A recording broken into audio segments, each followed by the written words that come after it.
What's up, everyone, and welcome to the Pilots Club, a podcast all about the first episodes of television shows and the many reasons why they may or may not be worth a watch.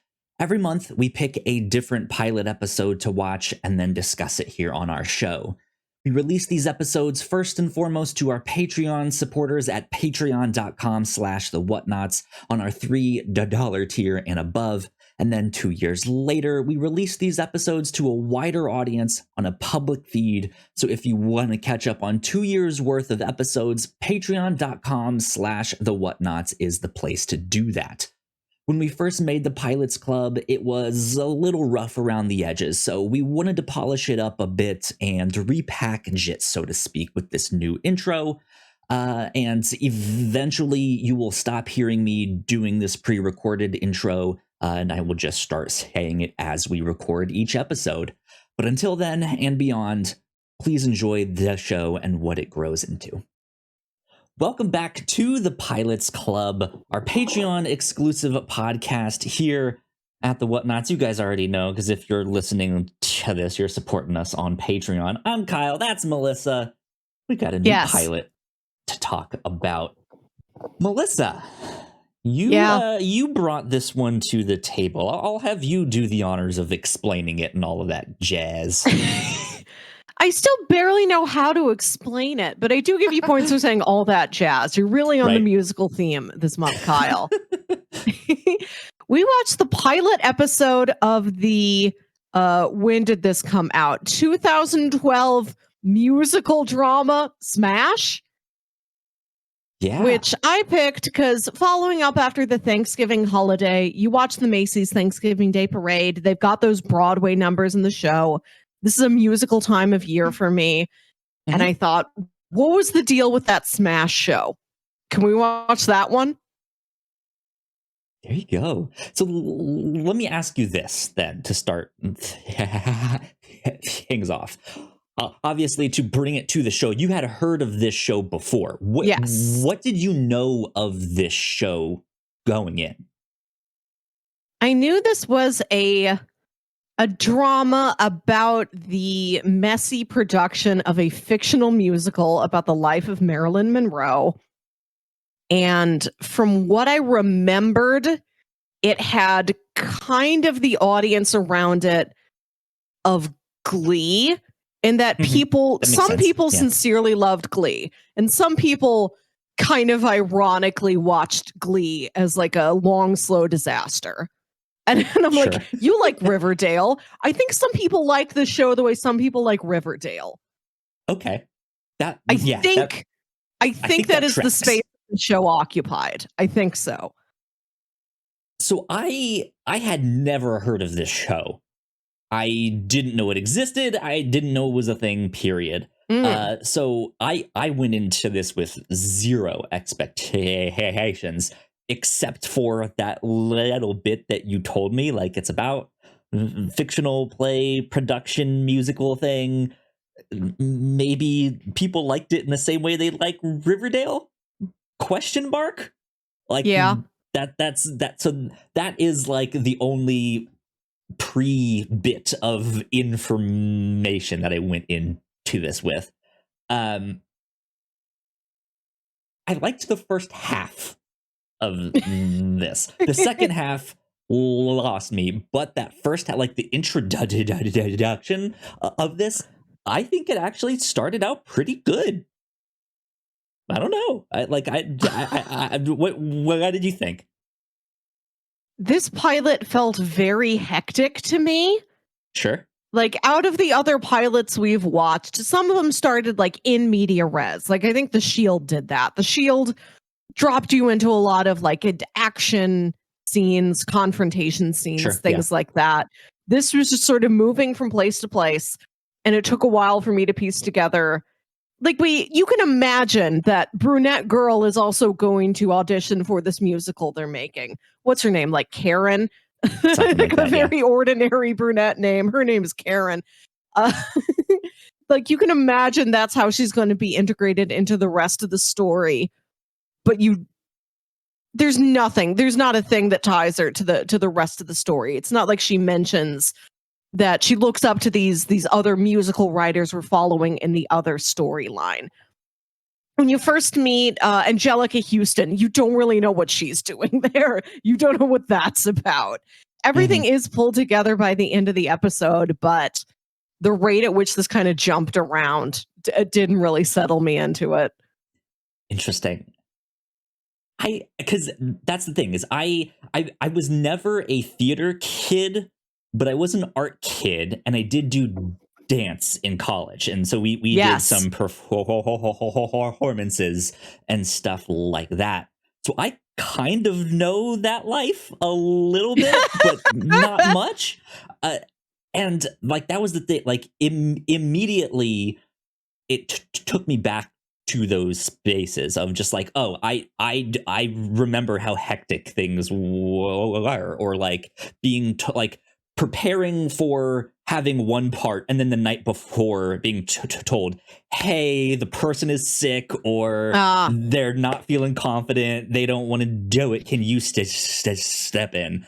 And like I know all of that, so just to see that hecticness and how it did seem to kind of jump around a lot, I was like, this makes sense for what this show is supposedly about. Like this seems to represent it well. Okay. But yeah, I can see how it is hectic to someone who you just like, if they're like scrolling like, oh, what's this, right? And it just jumps around. That can be a lot. But I think immediately the drama of the girl who's in the God, what was her name? Ivy, the one who is in the production already, but is like auditioning for a new part and all of that stuff. Like she is just barely off stage and already like in some conversation with someone else, and then has to rush off to someone else, and then 2 minutes after that you see her crying backstage, and like that is the stuff, like that is it, and like that is the drama that I liked with this, because it was like, oh, she's I think she had a line there, she's like, I'm not complaining, I'm dreaming. Yeah. And I was like, that's a real good lie. Like I now want to see where this character goes. And I like that they were setting up this rivalry between her and this other girl who's auditioning for the part of Marilyn Monroe. Yeah, I like that it wasn't exactly a rivalry. I don't think those two characters they hadn't met crossed yet. paths. Right. Yeah. But I do like that concept that they're both rivaling for the same thing. We don't know yet their actual interactions with each other. Are they real rivals? Are they catty towards each other? Are they supportive towards each other? Which one of them gets picked? What happens? Jumping ahead, I was surprised that the pilot ends and you don't know which one of them is Marilyn. I don't think we've watched a pilot yet that had that kind of a cliffhanger on it. Yeah. Which is interesting, because we talked about this a bit when we were not recording, that I think when you pitched this, it was free somewhere, the episodes that we watched. So I found the first 2 seasons available for free on the Roku app. However, they don't have the pilot episode. They just don't have episode 1, which is ridiculous. Wow. So yeah, like it was interesting that if you watched it that way and just skipped the pilot, like you might not have some of this context, or it might start with one of them getting I guess they won't do it who gets it like right there in episode 2, but yeah, like you might go into this not having some of this background info, which I guess could be okay. Because that also is how some pilots work. It is more so a proof of concept. I did not feel that way with this one, but I know sometimes in between them shooting the pilot, it is more of like, hey, this is the kind of tone or direction that we're wanting to do, and then there might be like a small time gap in production of like when they can actually then start shooting actual series. And so the look might change, an actor might change, you know, stuff like that. But yeah, I liked that first half. And then once they got into the actual like, okay, here's the song and dance, here's the like all of that, here's the montages of them singing and all of this, I was just like, not for me. Yeah, Didn't like I this. can imagine that not being for you. Yeah. I will say that I like the horny baseball number on its own. If you wanted to write a horny baseball song, that's it. That's it. But I don't know how it works with Deborah Messing's statement of how many different things Marilyn Monroe was. Now she wants to tell this really deep, sincere, personal story of Marilyn Monroe. And the only song they've written so far that's ready for choreography is Horny Baseball. Bunch of bat jokes. Yeah, a bunch of balls and bat jokes and stuff like that.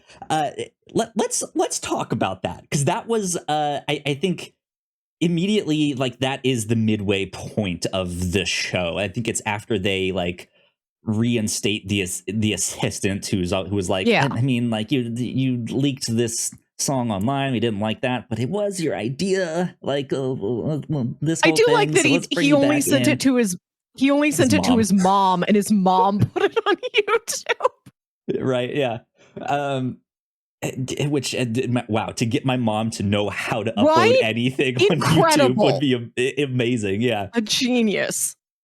But that song is where it immediately got weird for me, because you actually do have this serious drama, what it's like back behind stage, behind the scenes stuff happening. I don't like working with this director, all the hecticness, all that stuff. And then they do this song and dance, and it immediately switches into horny mode, right? It like, and I thought it was cheesy.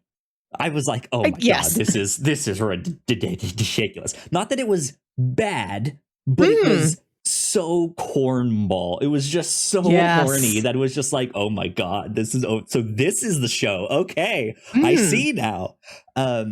And then, of course, like, after their little performance, they're all sitting there like, wow, that was amazing, that was brilliant, like, incredible. And I was just like, really? I think I'd be laughing out loud if I saw that, and maybe not in the best way of just like look, at the end of the day, it's just one small snippet. It is Marilyn Monroe. She's a sex symbol. You know, they were gonna do all of that stuff. So I don't know. I'm of like two minds here. I'm like, that was really good, but also I don't like this. Like, this is not for me. I liked the choreography. Again, for like kitschy, horny joke song, good for what it is. Yeah. What we saw of Broadway musicals in this pilot episode alone feels more authentic to me than Rogers the Musical did in Hawkeye. Sure. As much as I enjoyed Rogers the Musical, I'm like, this does not feel... That one is played for a joke, whereas these ones aren't. Yeah, I just can't imagine a show getting to Broadway, and I don't know, like, that one, it was on such a large scale, but it felt kind of stripped down. Like, it's got the like plywood thing being pulled on wires across the sky. Nobody's wearing a costume, they're just wearing like a themed t-shirt. Like, I don't understand how this casual is like the Hamilton of this world. Yeah, Hamilton had like real costumes in it. They wore real cravats. Well, that's the thing. Like, obviously this show would have to do would have to do justice to their choreography, their musical numbers, all that stuff in the show, whereas Hawkeye doesn't need to do like a song and dance, like, that's not the focus of Hawkeye, right? It happened to be played for a joke, and this one has some jokes in it, all of the sexual innuendo and stuff like that, but they are trying to make a very like heartfelt, serious, well, maybe not necessarily serious in tone, but like, they are truly trying to make this the best that they can. And it's not meant to be like, hey, what if we did this stupid musical about Marilyn Monroe? Like, how horny would that be? It's not that, right? Right. This isn't a college sketch show. Right, exactly. So like I did appreciate that. They did have the choreography. They did have, I think, the kind of silliness that you might see in some of that stuff. And I mean, I don't really know names of play. You are more of the local theater musical play goer between the two of us. I did, of course, catch the Spider-Man references into all of that stuff. But how did it, like, as someone who goes to the theater more often, did this feel authentic in terms of like the lingo and the plays they're mentioning or bringing up, or like does this feel like that kind of experience? I don't remember a lot of the other specific references right now. And there might be lingo that they have on the back end, like production era, like production side lingo, or like New York literal Broadway lingo that I don't know. When we see the little bit of the show at the beginning, like the other show that Ivy is in when she comes off stage, and it says it's been getting all these rave reviews, it looks pretty rudimentary. It reminds me of like the musical Mary Jane is in Spider-Man 3. Sure. Yeah. Where it's just her like walking Speaking down of some Spider-Man. stairs and singing. Like there's got to be more to it than this. More has to be happening, right? But the horny baseball number, which I presume had a name, it had a real title. It did feel like it fit in the musical theater canon. That's what it's called. It reminded me of the musical Damn Yankees, which is a baseball musical about somebody sells their soul to the devil to get a baseball team to either win or lose. I haven't seen it since I was like 12. Interesting. Okay. Yeah, it felt authentic to me, but then I guess I'm not really necessarily talking about jargon, even though that is what I mentioned. And there is the whole, like, what do they mean by light? Like, you seem a little light. But like, I guess I meant more so just in the culture around it. Like, is this a play you would go see? Is the tone that we have gotten so far from the pilot of what they are making Marilyn into be, is that authentic? Is that something? Yeah, would you go watch Marilyn? You know what? This, from what I have heard of this new musical, it seems like this Marilyn musical kind of foreshadowed the recent Princess Diana musical, which feels like it had its sillier moments. It probably has a funny, horny song in it. Interesting. Yeah.